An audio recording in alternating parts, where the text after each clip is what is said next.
Voilà, mes chers amis, on va reprendre avec Monsieur Ababou.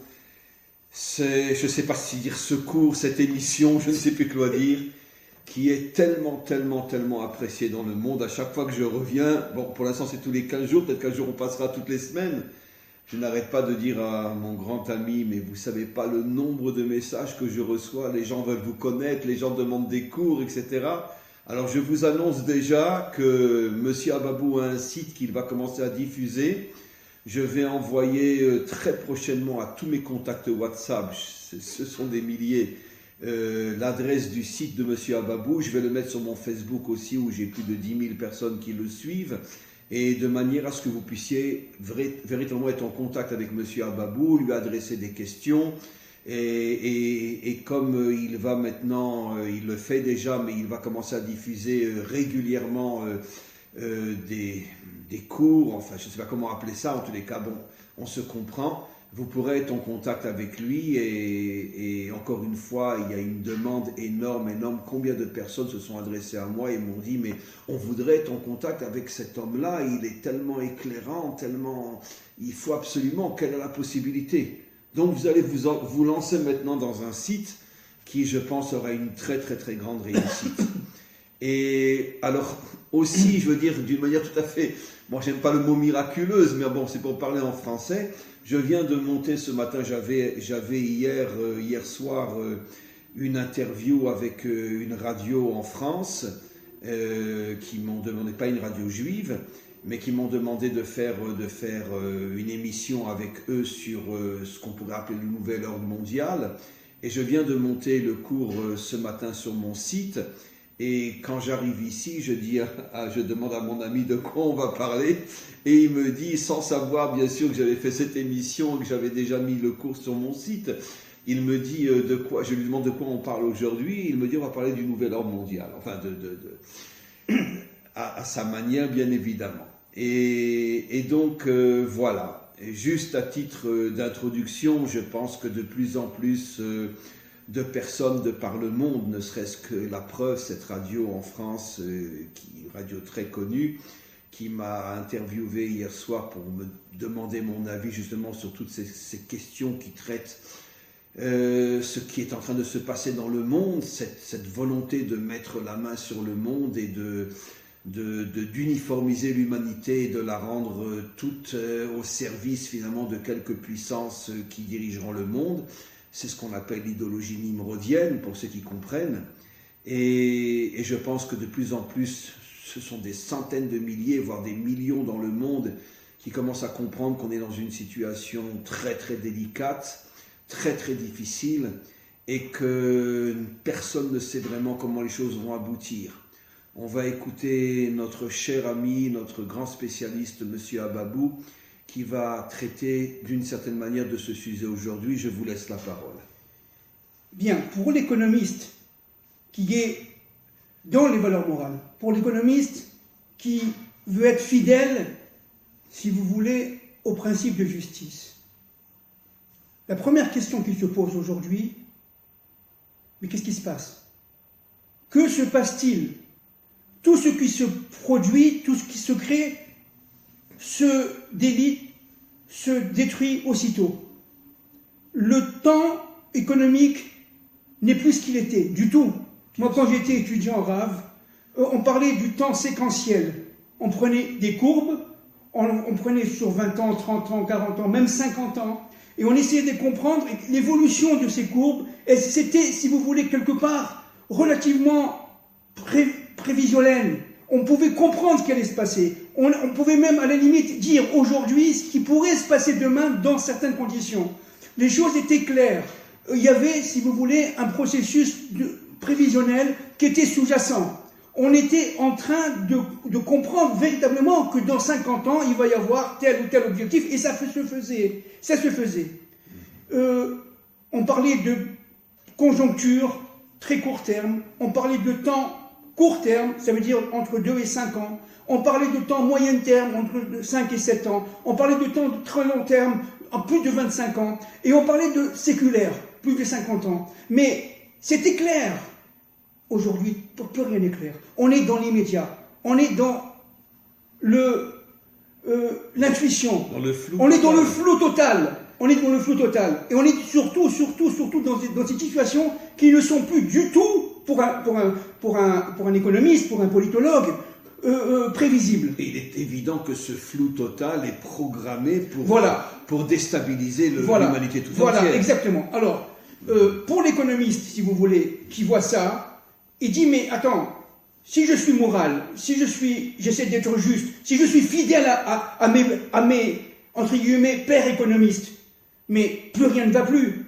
Je ne peux plus enseigner l'économie comme j'ai enseigné l'économie il y a 20 ans, il y a 30 ans. Ce n'est plus la même chose.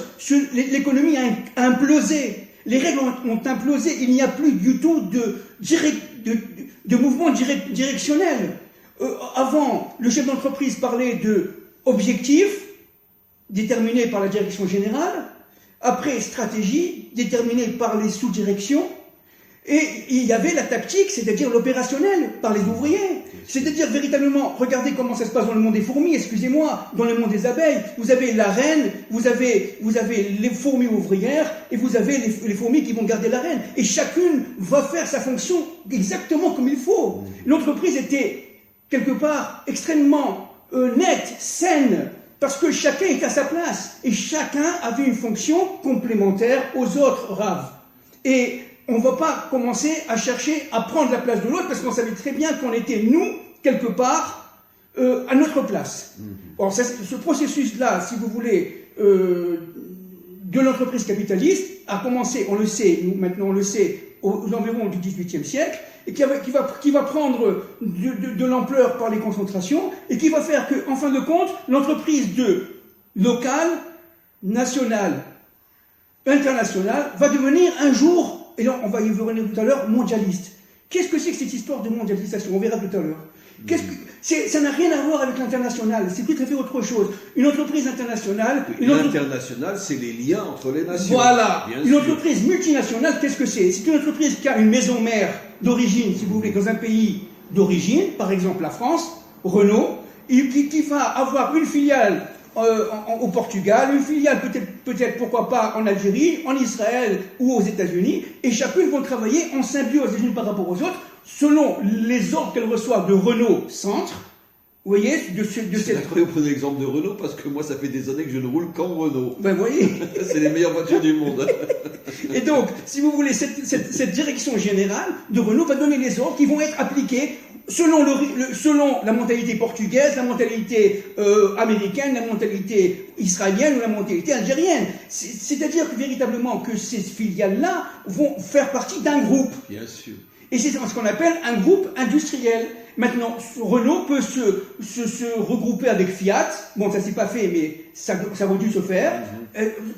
Avec Fiat, et les deux groupes font ce qu'on appelle un groupe industriel, mais beaucoup plus grand. C'est-à-dire on est dans l'universel. On est dans l'international. C'est-à-dire que les règles sont des règles qui sont des règles de coût, bénéfice, des règles de baisse, si vous voulez, de l'endettement, des règles de rentabilité, des règles d'investissement, d'investissement dans les machines, d'investissement dans ce qui est, non pas forcément rentable, mais d'abord ce qui est productif. Après, dans un second temps, rentable. Mais dans un premier temps, on va accepter de perdre de l'argent pour le bien de tous. À ce moment-là, ce qui est important, c'est d'attirer la demande, de faire en sorte que la demande devienne consommation. Vous voyez, on fait une distinction entre la demande et la consommation. Si je suis Renault, on va reprendre le même exemple, je m'intéresse à un jeune, je m'intéressais, parce qu'aujourd'hui c'est plus la même chose, je m'intéressais à un jeune de 14 ans, parce que dans 4 ans il aura 18 ans, il aura son permis de conduire, et à partir de ce moment-là, je vais pouvoir faire en sorte qu'il achète une voiture. Mais si vous voulez, je pars d'un point qui est une demande potentielle, et je vais essayer de la rendre consommation. Vous comprenez? Alors, à partir de ce moment-là, je vais donner aux ouvriers un sursalaire, je vais embaucher des ingénieurs, je vais embaucher des techniciens, je vais investir dans le marché financier pour pouvoir avoir plus d'argent, de capital, etc.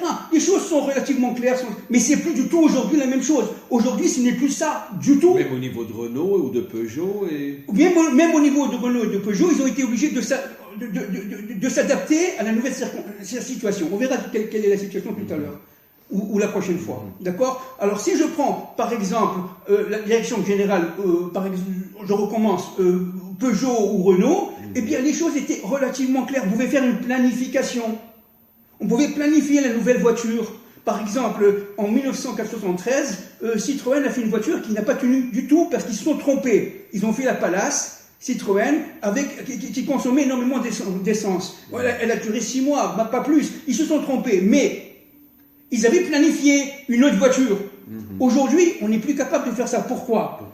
Parce que la sphère économique s'est mondialisée. On ne parle plus, si vous voulez, d'une demande française, d'une demande européenne, d'une demande africaine. On parle d'une demande mondiale. Tout individu. Alors je vous explique. Tout individu, quel qu'il soit, on a dépassé le principe de nationalité. Tout individu qui gagne, par exemple, je dis n'importe quoi, un exemple, 5 000 € par mois, peut acheter une Mercedes.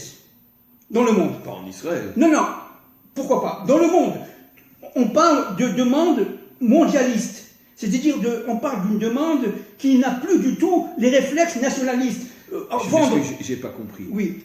Pourquoi avec 5 000 € par mois, on peut acheter une Mercedes? Et qu'est-ce que ça a à voir avec la firme Mercedes ou la parce que Mercedes va comprendre que un individu qui soit africain, qui soit entre guillemets américain ou qui soit israélien, à partir du moment où il a un revenu de base, il intéresse.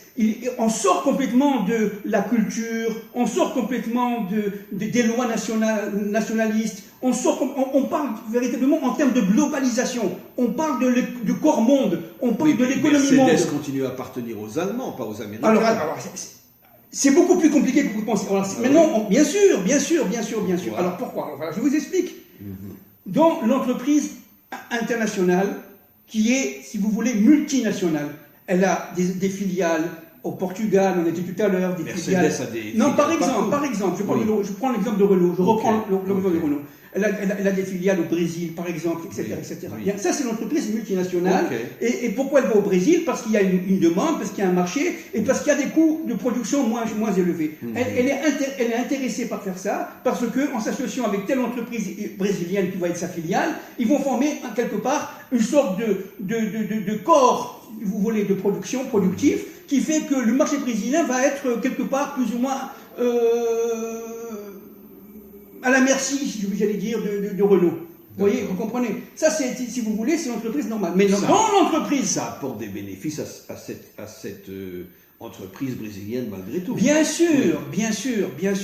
Ils vont se rapprocher des sources de matières premières, du pétrole, de l'acier, ils vont se rapprocher du bois, ils vont se rapprocher des forêts. Bien sûr. Mais ça, c'est traditionnel. Qu'est-ce que c'est qu'une entreprise mondialiste? Alors maintenant, je vous explique. C'est qu'en fin de compte, il n'y a plus de pays d'origine. Il n'y a plus Allemagne, Mercedes est allemand. Mercedes n'est plus allemand. Théoriquement, non, laissez-moi parler. Vous allez comprendre. Au niveau de l'entreprise, Mercedes n'est plus allemand. Qu'est-ce qu'elle est, Mercedes? Elle est selon ce que le marché et le corps monde nécessitent. Par exemple, la direction générale, elle peut être en partie en Allemagne, mais en bonne partie peut-être au niveau de la recherche en Israël. Elle peut être aussi, et si Israël, pour toutes sortes de raisons, ce n'est plus suffisamment porteur, productif, pour toutes sortes de raisons, eh bien, on va mettre une partie à Washington et une partie à Tunis. Veut dire, je m'excuse, je suis vraiment au niveau le plus bas pour vous comprendre. Ce qui veut dire que des Américains, de vrais Américains, vont travailler pour Mercedes et, d'une certaine manière, vont être aussi une forme de patron aussi de Mercedes?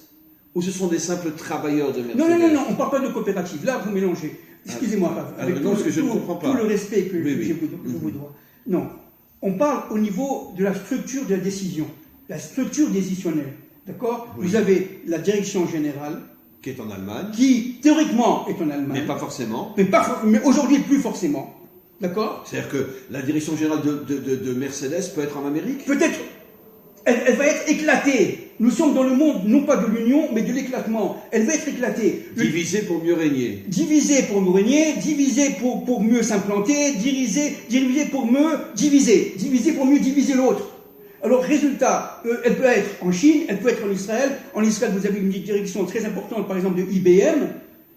Ils ont quitté l'Amérique et ils sont venus en Israël, ils sont à RCA. Mais on parle de la direction générale qui va prendre des décisions techniques sur les 5-10 ans au niveau de la recherche. Ce sont des Israéliens ou des Américains? Ce sont des Américains qui vont utiliser des Israéliens. Mais seulement. Mais des Américains qui sont installés en Israël. Qui sont sous contrat, installés en Israël, etc. Et dont le capital n'est plus forcément américain. Ou le capital de Volkswagen ou de Mercedes n'est plus forcément allemand. Il est dans les marchés financiers.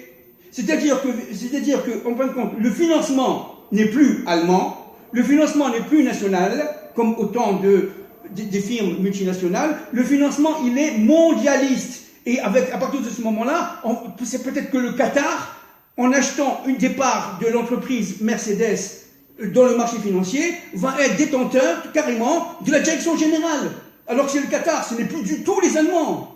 Il n'y a plus rien à voir. Il y a d'Allemands que le nom, si vous voulez. Alors c'est vrai que les Allemands, il y a des lois qui disent qu'une certaine partie du chiffre d'affaires doit revenir en Allemagne, etc. Ça c'est technique. Mais d'une manière globale, le principe général, c'est quoi? C'est l'éclatement des firmes. C'est l'éclatement des firmes. Aujourd'hui, par exemple, General Motors, qui était une firme absolument extrêmement développée. Américaine. Sachez que le chiffre d'affaires, ça veut dire le volume des ventes de General Motors, au début des années 80, il y a à peu près une trentaine d'années, c'est pas si loin que ça, d'accord, était supérieur au budget général de la France. Je ne sais pas si vous vous rendez compte. On parle de monstres là. Mais aujourd'hui, General Motors par rapport à ce monstre-là, n'est plus rien. Alors vous me dire, il est où le capital de General Motors? Il est dans les marchés financiers. Mais pourquoi ils ont accepté ça? Mais parce qu'ils n'avaient pas le choix arabe. Pourquoi? Parce qu'ils avaient besoin. Écoutez, les États sont très endettés. D'accord? Les États sont très endettés. Ils sont dans un univers de concurrence. Et une concurrence exacerbée. Les petites et moyennes entreprises sont les grandes perdantes de cette histoire. Elles sont en train de mourir. C'est ce qu'on voit mais aujourd'hui. c'est pas d'aujourd'hui, oui. C'est ce qu'ils font aujourd'hui. Mais c'est ce qu'ils font aujourd'hui. C'est pas d'aujourd'hui, ça. Ça vient au minimum du début des années 60. Au minimum. Le processus de concentration a tué la petite entreprise pour tout ramener au grand train. Oui, alors je vous explique. Je vais vous expliquer. La France est un tel pays. Je prends l'exemple de la France parce qu'on connaît un peu mieux la France que les autres pays. Oui. On peut parler d'autres pays, mais particulièrement la France. La France est un pays des petites entreprises. Le tissu des petites et moyennes entreprises. Oui, bien sûr. Les petites et moyennes entreprises sont des entreprises qui ont à peu près, bon, je vais très rapidement, moins de 10 salariés, c'est une petite entreprise. Entre 10 et 50, c'est une moyenne entreprise. Plus de 50 salariés, je vais très vite, parce que ceux qui connaissent l'économie vont dire, non, pas tout à fait, ça dépend du chiffre d'affaires, bon bref, je vais très vite. Plus de 50 salariés, c'est une grande entreprise, d'accord? Maintenant, ce tissu industriel qui est extraordinaire, qui vient du Moyen-Âge en France, qui vient d'une entreprise artisanale. N'oubliez pas qu'à ce moment-là, il y a 500, 600 ans, n'est-ce pas, les patrons étaient en cohésion totale avec l'ouvrier. L'ouvrier, il suffisait qu'il fasse un chef-d'œuvre, parce qu'à l'époque, c'était pas l'argent qui était important, c'était la qualité. Il suffisait qu'il fasse un chef-d'œuvre, il passait devant un sort de jury d'examen, il avait, aujourd'hui on dirait le CAP, son BEP, il avait son certificat d'aptitude professionnelle, qu'on appelait à l'époque le chef-d'œuvre, qui faisait qu'il devenait maître artisan. C'est-à-dire que c'était, en fin de compte, contrairement à ce qu'on pense, c'était très mobile. Et l'ouvrier, il recevait un peu d'argent de poche, il était nourri et logé par le patron, vous voyez, et il y avait une symbiose entre les familles. Bien sûr que le patron restait patron, bien sûr que l'ouvrier et l'artisan était artisan, mais il y avait des maîtres artisans, et ces maîtres artisans-là ont formé une conurbation, une force. Vous voyez comment ça se passe? Et les forces secrètes ont commencé à pénétrer. Ils ont créé une force, une sorte de confrérie. Et cette confrérie-là a mené, avec la révolution industrielle, c'est-à-dire avec la technologie naissante de l'époque... Si je ne me trompe pas, c'est d'une certaine manière la naissance de la franc-maçonnerie. C'est aussi une sorte de caste de travailleurs qui ont une certaine puissance et qui ont commencé à devenir ce qu'est aujourd'hui la franc-maçonnerie. Oui, alors, la plupart des révolutionnaires français étaient des francs-maçons. On parle des grands. Bon, maintenant, Rousseau, Jean-Jacques Rousseau était franc-maçon. D'accord. Bon, maintenant, indépendamment de cela, au niveau strictement économique, lorsque l'industrie est arrivée avec par exemple de nouvelles transformations de l'acier, etc., du fer, du bronze, tout ce que vous voulez, des technologies qu'on ne connaissait pas. Qu'est-ce qui s'est passé? Le chef d'entreprise a pris cet ouvrier, il a créé ce qu'on appelle une sorte de cité ouvrière, et ensemble, ils ont essayé de produire. Vous comprenez?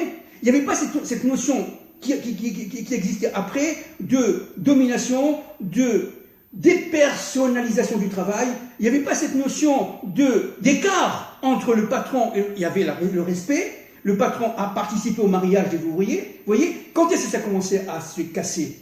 Lorsque, regardez, les forces sourdes, ce qu'on appelle nous les forces de Nimrod, ont réussi à pénétrer ce milieu-là, où véritablement les plus gros ont commencé à manger les plus petits. Et comment? En faisant une concurrence effrénée. Ils ont détruit les marchés, ils ont détruit l'ordre des choses, ils ont détruit l'ordre naturel que Dieu a créé. Et ça, c'est pas d'aujourd'hui, ça date déjà depuis au moins 200 ans. Au moins 200 ans. Après la Révolution française, si vous voulez, en France. Et à partir de ce moment-là, les choses n'ont plus été comme avant. Mais aujourd'hui, on ne sait plus où on en est. Pourquoi? Parce que les marchés financiers dominent tout. Les marchés financiers eux-mêmes ne sont plus autocontrôlables. Ils ne se contrôlent plus. Alors il y a beaucoup d'argent, comme on l'a dit de nombreuses fois les fois passées, mais cet argent-là n'est plus productif au sens naturel des choses. Je vous interromps. Dit dans un langage très simple, je reviens un petit peu en arrière. Ça veut dire que par exemple Mercedes ou Renault ou Peugeot, peu importe, c'est pas eux, c'est pas l'entreprise mère qui récupère tout l'argent des ventes. L'argent aujourd'hui est éparpillé dans différents endroits. Voilà, exactement. Alors, je vous explique. Donc, il n'y a plus aucune entreprise qui est propriétaire de toute sa production. Bien sûr que non, aujourd'hui. C'est ça le monde de la mondialisation. Nous sommes... Qui possède Renault? C'est certainement pas Renault. C'est certainement pas l'État français. Pourtant, Renault est nationalisé. Alors, qui possède Renault? Le marché financier. Et qu'est-ce que vous allez voir dans les marchés financiers? Vous allez voir des capitaux. Bon, je vais très vite, hein, c'est un exemple, hein, évidemment. Arabes, Qatar, Arabie Saoudite, Chinois. Les Chinois ont pénétré les marchés comme ça, en utilisant les marchés financiers, en utilisant l'économie de la culture, en utilisant l'économie, entre parenthèses, de l'information. Ils ont pénétré, mais comment? Je ne parle pas seulement des pots de vin, etc. Je parle de l'investissement. Comment? Par de l'investissement direct de l'étranger. Ce sont les Chinois, ce sont ce qu'on appelle aujourd'hui les Qataris ou d'une manière générale les Arabes producteurs de pétrole qui ont pénétré. Et ce mécanisme-là, ça va commencer au début des années 70. Oui, c'est pas d'aujourd'hui, ça va faire presque 50 ans, Rav. Ça fait presque 50 ans. Alors, c'est pas fini. Les Japonais ont compris. Dès le début des années 80, qu'est-ce qu'ils ont fait? Ils ont pris l'Europe. On a dit l'autre fois que c'était un centre d'expérimentation, et ils ont commencé à expérimenter leurs produits. Qu'est-ce qu'ils ont fait? Ils ont pris des produits japonais, à l'époque c'était le Japon, aujourd'hui c'est la Chine, mais à l'époque c'était le Japon, ils ont pris des produits, par exemple des poupées... La Chine a dépassé le Japon aujourd'hui? Non, attendez, oui. S'il vous plaît, excusez-moi. Oui. Le Japon a pris des produits de première nécessité de l'époque, des ballons, des trucs, des poupées, des vélos, tout ce que vous voulez, et à très bas prix, ils les ont vendus, déposés en France, et pour pouvoir essayer de voir comment que la demande française, la demande de consommation française allait s'adapter face à ces nouveaux produits, qui étaient des produits asiatiques, n'oubliez pas. Donc, quand ils ont vu que les choses prenaient et les choses se sont développées en dehors de toute limite, des entreprises françaises, PME ont disparu. Qui parle aujourd'hui de Joustra? Ça n'existe plus. Pourtant, Joustra, dans les années 60, c'était... je sais pas, 10-15% de la production française de jouets. Ça n'existe plus. Il y a de nombreuses entreprises comme ça qui descendent. À cause de l'introduction des Japonais. À cause de l'introduction des Asiatiques, des Japonais, aujourd'hui des Chinois. C'est-à-dire qu'au fin de compte, ce qui s'est passé, grâce au marché financier, n'est-ce pas, l'État japonais de l'époque a dessiné une sorte de prospection agressive, d'implantation commerciale en France, en Europe. Ils ont fait ça comme un plan d'expérimentation. C'est ce qu'ils vont faire après les Chinois. Pourquoi le gouvernement a laissé faire? D'après vous. Parce qu'il y a derrière tout ça des intérêts énormes. Il y a des... Bon, je ne parle pas de pots de vin, mais il y a des intérêts énormes. Bon, on va parler de verre de vin. Voilà. Les Japonais disaient... Moi, je me rappelle très très bien, Rav. En 1986-87, J'étais déjà ici, plus ou moins. J'étais en France et j'étais ici. Je donnais des conférences et j'étais ici. En tout cas, ma famille venait de s'installer. Et je prenais l'avion très souvent. Je prenais l'avion à peu près une fois par semaine pour aller à Paris pour donner des conférences. Et qu'est-ce que je voyais? Très souvent, des Japonais, à partir d'Israël, sortir une carte avec Tel Aviv, etc., et commencer à faire des plans. Mais des plans de quoi? Des plans d'urbanisation. Mais par rapport à quoi? Par rapport à leurs intérêts à eux. Et je voyais qu'ils travaillent, parce que comme j'étais... Excuse-moi de couper la parole, mais de toute façon, toute l'industrie des voitures est surtout japonaise. Oui, bien sûr. Aujourd'hui, en Israël, oui. 2 voitures sur 3 sont japonaises. Bien sûr, exactement. Oui. Alors, à l'époque, c'était le Japon. Aujourd'hui, c'est la Chine. À l'époque, c'était le Japon. Alors, comment que le Japon a financé cela? Parce que ils ont acheté Tnuva, les Chinois. Bien sûr. Tnuva, c'est toute la production de lait, va directement en Chine. C'est pour ça qu'il n'y a plus de beurre en Israël, israélien. Il n'y a plus de beurre israélien en Israël. Pourquoi? Parce que les Chinois ont acheté à la base la production de beurre israélien. Ça va en Chine. Alors maintenant, les Israéliens sont obligés d'importer du beurre français, européen ou autre. Alors, mais ça, c'est le beurre qui est produit en Israël va en Chine aujourd'hui? Oui, aujourd'hui, oui, absolument. Parce que Tnuva n'est plus israélien. Encore une fois, qu'est-ce que ça veut dire? Ça veut pas dire que il n'y a pas d'ouvriers israéliens. Ça veut pas dire qu'il y a... Mais ils travaillent pour les Chinois. Ils travaillent pour les Chinois. C'est-à-dire que les Chinois ont acheté des parts de capital au marché financier, qui fait que, alors des fois c'est 1%, des fois c'est 3%, des fois c'est 5%, pour avoir la majorité relative. Mais à partir de ce moment-là, ils font la loi. C'est-à-dire une entreprise, elle vaut 100 milliards, je dis n'importe quoi, 100 milliards de dollars, une très grande entreprise. Il suffit d'avoir des fois 1 milliard de dollars, 1 centième pour avoir l'entreprise. Pourquoi? Parce que les 99 milliards de dollars sont divisés en 50 millions de personnes qui ne se connaissent pas les unes par rapport aux autres. Celui qui a 1 milliard de dollars, il a la mise. Donc c'est ça le truc. Alors ça, c'est ce qu'on appelle la mondialisation. C'est-à-dire véritablement, il n'y a plus du tout d'entreprise française, d'entreprise israélienne, d'entreprise américaine. Tout le monde s'est déplacé aujourd'hui en Inde ou en Chine. Voilà. Alors, en plus de cela, ça fait déjà maintenant une bonne quarantaine d'années, n'est-ce pas, que ces forces-là, ces forces d'obscurité, ces forces de Nimrod, ont voulu accélérer la désindustrialisation de l'Europe et notamment de la France. Et ça a marché à 100%. Avec l'histoire d'aujourd'hui, du coronavirus et tout ce que vous voulez, les grands perdants de tout, ce sont les petites entreprises. Pourquoi? Évidemment. Parce que ces petites entreprises... Mais tout le monde comprend, tout le monde, celui qui a encore une tête d'être humain, comprend très bien que tout ce corona, c'est un prétexte pour détruire, on pourrait dire, les petites entreprises dans le monde entier. C'est ça. Alors, c'est un but, c'est pas le seul but, c'est un des buts. Bien sûr que non. Alors, donc, qu'est-ce qui se passe? C'est que dans ce cadre de corps monde, on parle du corps monde, vous voyez, cette tête, moi j'adore, dans mes cours, je parle d'Adam Arishon avec une tête et un corps, mais inversé. Tout est inversé. C'est-à-dire, véritablement, un pays qui avait une fonction, entre guillemets, très spécialisée, perd cette fonction spécialisée, rentre dans le brouillard, et automatiquement, cette fonction-là se subdivise en de nombreuses fonctions, qui fait qu'on n'y comprend plus rien. Une question bête. On va prendre l'exemple de la France. Vous me suivez là? Oui, je n'ai pas de mots pour expliquer ce que vous nous enseignez. Je prends un exemple. La France, on va dire, c'est les parfums et le fromage. Les parfums et le fromage n'appartiennent plus vraiment à la France non plus. Alors, la technologie... Je prends un exemple, c'est beaucoup plus que ça. Le savoir-faire.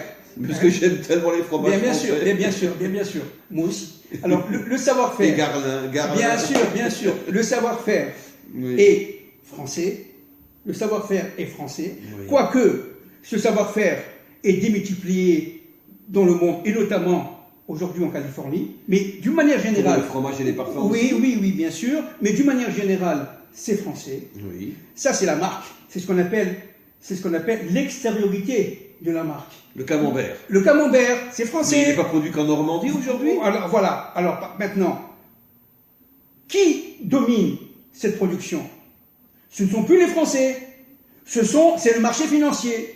Parce que, vous comprenez, un jour l'entreprise, entre guillemets, Camembert, reçoit 1 ou 2 coups de téléphone d'un homme d'affaires chinois qui vous dit, cher monsieur, chère madame, bonjour, comment allez-vous, etc.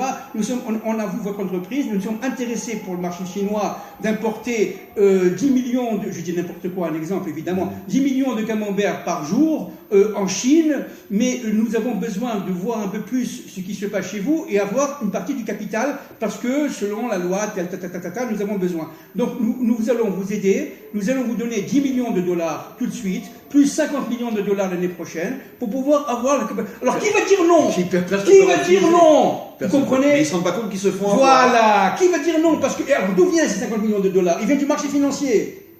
Alors évidemment, à partir de ce moment-là, on va posséder non pas le savoir-faire français, qui reste en bonne partie français, mais on va prendre, si vous voulez, la technologie, et notamment par les capitaux qui ne sont pas... Oui, bien sûr, la technologie, par des capitaux qui ne sont pas forcément des capitaux chinois ou américains ou japonais ou ce que vous voulez, mais des capitaux mondialistes, qui viennent d'une chose qu'on n'a jamais vue. Peut-être au temps de Nimrod, ça n'existait, je ne sais pas. Mais aujourd'hui, moi je vous dis, je suis incapable d'enseigner l'économie telle que je l'ai enseignée. Parce qu'elle n'existe plus. Parce qu'elle n'existe plus. Je peux pas. Qu'est-ce que je vais dire? Je vais parler de planification, je vais parler d'ordonnancement des tâches dans l'entreprise. Mais ça n'a aucun sens. Parce que l'entreprise, aujourd'hui, son but, c'est le profit à court terme. C'est le profit immédiat. Si un coup de téléphone, par exemple, de monsieur X, de tel ou tel truc, qui vous dit, monsieur Ababou, moi, la vérité, je résisterai. Je vous dis franchement. Mais imaginons, monsieur Ababou, je vous donne 10 millions de dollars et vous me donnez votre entreprise, mais qui va dire non alors qu'elle vaut 500 000 dollars? Pourquoi? Parce que je vais dire, attends, je vais acheter une baraque, je vais avoir une bonne retraite. C'est humain.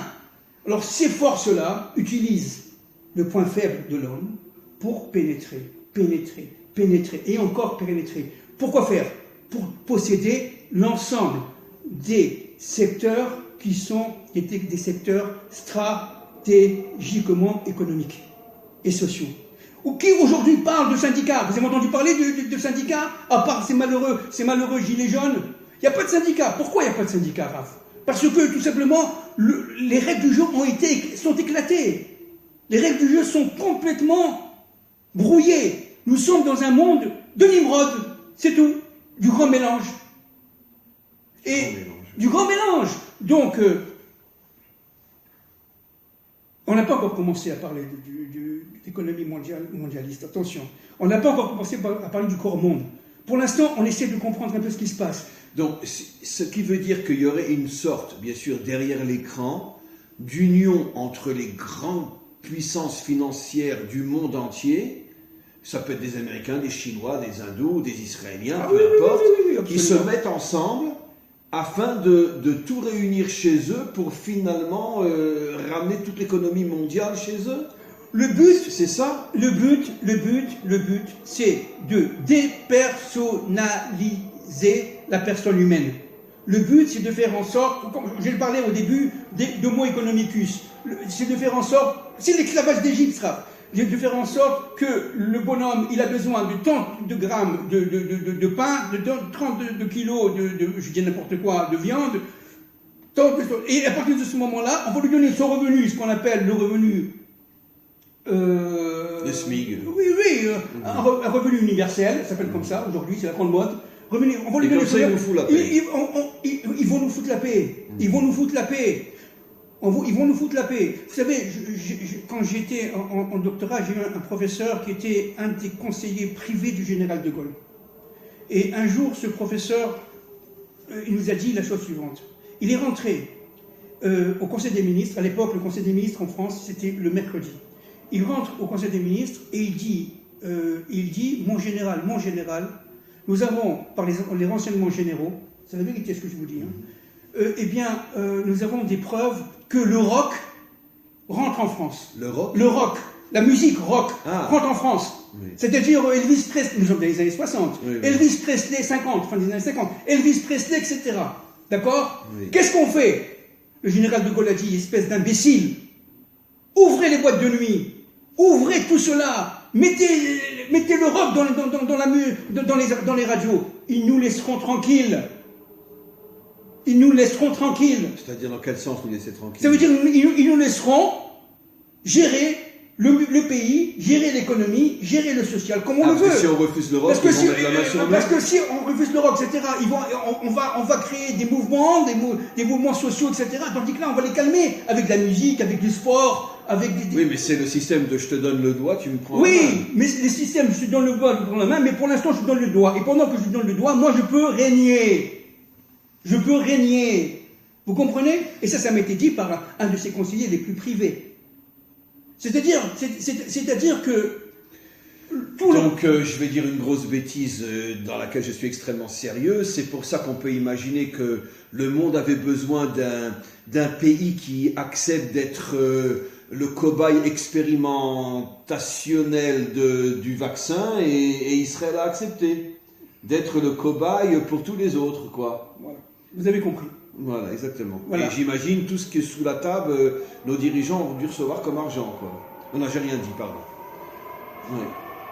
Mais une chose est sûre, c'est que le programme qui est le nôtre aujourd'hui, où les limites ne sont plus limitées, si vous voulez, où le contrôle n'est plus contrôlé, où la prévision n'est plus prévision, nous sommes dans un temps du va-vite, dans un temps où le profit immédiat est le seul, où le virtuel domine tout. Le virtuel, le virtuel, c'est-à-dire tout ce qui n'est pas l'économie naturelle, traditionnelle, concrète. Un bien et son mais prix. Comme j'ai dit l'autre fois, je vous ai dit l'autre fois, qui va investir aujourd'hui vraiment dans une machine? Quel est le fou qui va investir dans une machine alors que c'est une PME? Il va avoir peur. Pourquoi? Parce qu'il va se dire, attends, si je fais ça, mais les Chinois, ils vont faire beaucoup moins cher, et automatiquement je vais avoir un crédit à la banque que je dois rembourser, et je suis foutu. Parce que tout simplement je ne pourrai plus réaliser la contrepartie de cet endettement, et donc je vais faire faillite. Par exemple, la concurrence entre le téléphone chinois et Apple. Malgré tout, Apple reste 1000 fois mieux sur le plan technologique qu'un téléphone chinois ou coréen. Alors attendez. Ça, je vais un peu répondre, mais d'une manière un peu plus agressive. Oui. Excusez-moi, Rav, avec tout le respect que je vous dois, vous ne comprenez pas. Les Chinois produisent aussi bien que les autres. Je précise. Tout le monde dit que... Attendez. Les Chinois sont capables de faire des choses merveilleuses. Seulement, la capacité du Chinois, c'est de s'adapter au marché qu'il a en face de lui. Si vous venez, et ça je l'ai vécu en tant qu'économiste, si vous venez devant un Chinois, vous lui dites, moi j'ai besoin par exemple de chaises, de tables, mais je ne mets pas plus de $50 la chaise, je dis n'importe quoi, un exemple. Le Chinois va dire, il n'y a pas de problème. Il va faire la chaise pour $50. D'accord? Si vous dites, je vais mettre $500 pour la chaise, parce que c'est un truc de luxe, ils vont vous faire une chaise pour $500. Mais alors, c'est plus la même chaise, hein. C'est le même Chinois. C'est-à-dire que le Chinois, lui, qui est très intelligent, très rusé, n'oubliez pas, il est très intelligent, très rusé, un très fin commerçant. Les Chinois sont des commerçants, n'oubliez pas, la route de la soie. Donc il va vous dire, moi, la paire de chaussures, tu l'avais à $10, mais je te la fais à $10. Mais moi, alors il va voir le concurrent, moi je la veux à $30 parce que je veux du cuir beaucoup plus élevé. Mais d'accord. Je vais te donner une paire de chaussures à $30. C'est pas que les Chinois vendent de la camelote, c'est que les Chinois s'adaptent aux besoins de l'autre en face. Par contre, Apple n'acceptera jamais de faire un téléphone à $20. Voilà. Voilà. Si par exemple mon fils ou mon neveu ou mon copain veut importer 100 000 téléphones de Chine, il va téléphoner aux Chinois, maintenant ça se fait directement sur l'ordinateur, et il lui dit j'ai besoin, les Chinois vont dire voilà combien que vous voulez mettre, il va dire moi je veux mettre que, je dis n'importe quoi, c'est un exemple, $50 par appareil, il n'y a pas de problème, vous les avez dans les 2 mois. Ils vont vous donner n'importe quoi, alors ça va marcher, mais c'est chinois. Ça va marcher, évidemment, mais seulement c'est un produit qui n'aura pas aucun rapport avec un produit que vous allez payer beaucoup plus cher, parce que la valeur ajoutée qui est dans le produit n'a pas de rapport avec la valeur ajoutée qui est dans notre produit. Donc, mais les Chinois, c'est pas que les Chinois produisent des camelotes, c'est que les Chinois s'adaptent par ruse, par savoir-faire, à l'offre qui est en face de lui, à la demande qui est en face de lui. Et c'est comme ça dans tous les domaines. Dans tous les domaines. Et la majorité des demandes sont à bas prix. À bas prix, parce qu'il se passe. Moi, je vais acheter 50 000 paires, j'ai dit un exemple, évidemment, 50 000 paires de chaussures à 10 $. Je vais le vendre 50 $ en disant ce sont des produits, et je vais empêcher, enlever les taxes, etc. 20 $ par paire de chaussures. Mais sur 50 000, regardez le chiffre. Vous comprenez? Ça veut dire qu'en fin de compte, encore une fois, on est dans le profit à court terme. On n'est plus du tout dans le beau, au temps des manufactures du roi, Louis XIV, où on faisait le beau. Vous voyez? C'est pas qu'on n'est pas capable de faire du beau. Bien sûr qu'on peut faire du très beau. Peut-être même mieux qu'au temps de Louis XIV. Mais ce n'est plus du tout la règle. Pourquoi? Parce que nous sommes dans une société d'hyper-super consommation qui est même elle-même dépassée. Qui est même elle-même dépassée par quoi? Par une dynamique qui est une dynamique satanique, excusez-moi le mot, une dynamique satanique qui détruit tout sur son passage, qui détruit tout jusqu'à l'implosion de l'économie. Je ne suis plus capable d'enseigner l'économie, vraiment, je l'ai enseigné pendant 40 ans. Adam Smith, sur sa tombe, se retournerait 10 fois aujourd'hui, par seconde même. C'est pas du tout ce que voulaient les maîtres, les pères de l'économie moderne. C'est pas possible. Youssef Hatzadik, aujourd'hui, deviendrait fou. Mais qu'est-ce qu'on fait là? Qu'est-ce qu'on fait? Et donc, finalement, pour résumer de la manière la plus banale possible, c'est qu'une question de fric, quoi. Gagner un maximum. C'est une question... attendez, on va pas répéter. C'est une question, 1, de pouvoir. 2, comme vous dites, de fric. 3, de domination. De manière à ce que le pouvoir soit à moi. Pas ou l'autre. Donc, on va détruire les PME, parce que les PME sont, par définition, des entreprises qui veulent un jour devenir grandes. Par définition, un jour, le petit patron qui a risqué, qui a passé sa vie, va lui donner à son fils, son petit-fils, et son arrière-petit-fils, de manière à former une entreprise familiale prospère. C'est fini aujourd'hui. Pourquoi? Parce que ce n'est plus du tout dans l'ordre des choses. On est dans un monde de brouillard. Donc, à partir de ce moment-là, aujourd'hui, c'est quoi? C'est que je vais essayer de gagner un maximum d'argent. Comme on dit en hébreu, marpatli. Hein? Qu'est-ce que je m'en fous? On va gagner un maximum d'argent dans un temps très court, de manière à avoir un maximum de choses pour gagner un certain pouvoir par rapport à mes copains, mes cousins. Oui, en vérité, vous avez parfaitement raison. Et d'ailleurs, c'est ce que disent nos maîtres. La plus haute de tous les défauts humains, c'est la recherche de pouvoir. C'est ça. Plus encore que l'argent. Mais bien sûr. C'est bien sûr. Donc, alors, maintenant, la prochaine fois, si Dieu veut, Bezrat Hashem, on va essayer de savoir qu'est-ce que c'est que cette histoire de corps monde. Pourquoi on parle d'économie monde? Pourquoi on parle de mondialisation? Alors, on a compris plus ou moins ce que ça veut dire. Ça dépasse complètement, alors je résume, l'international. Ça dépasse complètement l'État-nation, là. Ben, comme l'immigration, on essaye de tuer l'identité nationale. Voilà. Sur le plan physique, sur le plan économique, à tous les niveaux. Culturel religieux, aussi. etc. C'est-à-dire, véritablement, les religions aujourd'hui. Ben oui, religion. On ne peut plus dire aujourd'hui que l'Europe, elle est chrétienne. Voilà. Elle est beaucoup plus musulmane que chrétienne aujourd'hui. Donc, ce qu'il faut comprendre, c'est qu'en fin de compte, il y a eu des conditions à la mondialisation. Ces conditions ont été réalisées au fil des ans, au fil des siècles, lentement mais sûrement, pour arriver à un point, j'allais dire, cosmique, d'aujourd'hui, qui fait qu'on domine presque tout. C'est l'idéologie nimrodienne. On revient finalement, la Torah nous avait déjà prévu il y a 4000 ans de ce qui allait se passer avant la délivrance finale. Voilà, et on passera, et la prochaine fois on parlera du corps monde et de la pensée unique, et de relation entre les deux. D'accord? La pensée unique, ce n'est pas seulement le profit à court terme, c'est beaucoup plus compliqué que ça. Bien sûr, on va essayer de comprendre un peu ce que c'est que cette histoire de pensée nimrodienne, qui fait que véritablement, tout est brouillé. Et que seulement celui qui pense comme la pensée unique, regardez la pensée unique, hein, comme l'acte unique, en Europe, on l'a vu la dernière fois, comme la monnaie unique, il y a la pensée unique. Alors si je ne suis pas dans ce moule de la pensée unique, eh bien je suis un scélérat, je suis un brigand, un voleur, un complotiste, tout ce que vous voulez. Donc il faut comprendre maintenant ce que c'est que la pensée unique, intégrée dans cette mondialisation. C'est quoi le corps monde? voilà ce qu'on va essayer. Après ça, on parlera de l'économie d'aujourd'hui, avec évidemment ce qui se passe avec le virus, Corona, etc. Quelles sont les conséquences dramatiques. Et bon, Baruch Hashem, je suis, contrairement à ce qu'on pense, très optimiste, Rav. D'accord? Parce que vous êtes Sfarad, moi je suis Ashkenaz. Moi je suis... On est tous un peu des deux. Vous savez bien que les forces de Joseph sont Ashkenaz et les forces de Yehuda sont Sfarad. C'est Rachi qui le dit. Bien sûr. La tribu de Yehuda a été exilée en Sfarad. Voilà.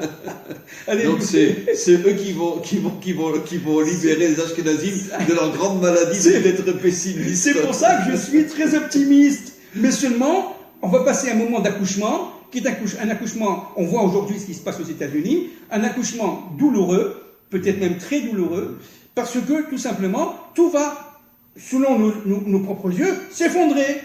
Parce que ça repose sur quoi? Sur du sable. Bien sûr. Alors que le monde, Dieu a créé le monde magnifique, le monde solidaire, le monde structuré, l'économie est hiérarchiquement structurée. Chez nous, il y a le Kohen Gadol, les Kohanim, les Lévi'im, il y a les anciens, il y a les chefs de tribu, et il y a le peuple. C'est une pyramide, mais c'est une pyramide positive. Eux, ils veulent créer une pyramide négative de destruction. Nous, on va vers la construction, on va vers la bénédiction. Eux, ils veulent aller vers la malédiction et la destruction. Ben, c'est la malédiction qui a été donnée sur le serpent. Voilà. Et comme toutes les forces qui dominent le monde aujourd'hui sont des forces serpentiques, automatiquement, elles sont maudites. Voilà. Et elles veulent propager la malédiction dans le monde entier. Exactement. Écoutez, j'ai pas de mots. J'ai pas de mots. Et chaque rencontre, je reste scié. Et je pense qu'il y en a des milliers d'autres qui vont rester sciés. Ce que vous avez dévoilé aujourd'hui, cher ami, c'est... Vous avez cette capacité des choses que tout le monde ressent, mais de les exprimer d'une manière tellement claire, tellement profonde, tellement authentique. Et j'espère vraiment que grâce à vous, des centaines et des milliers vont se réveiller et prendre conscience qu'on est dans une situation qui n'est pas facile.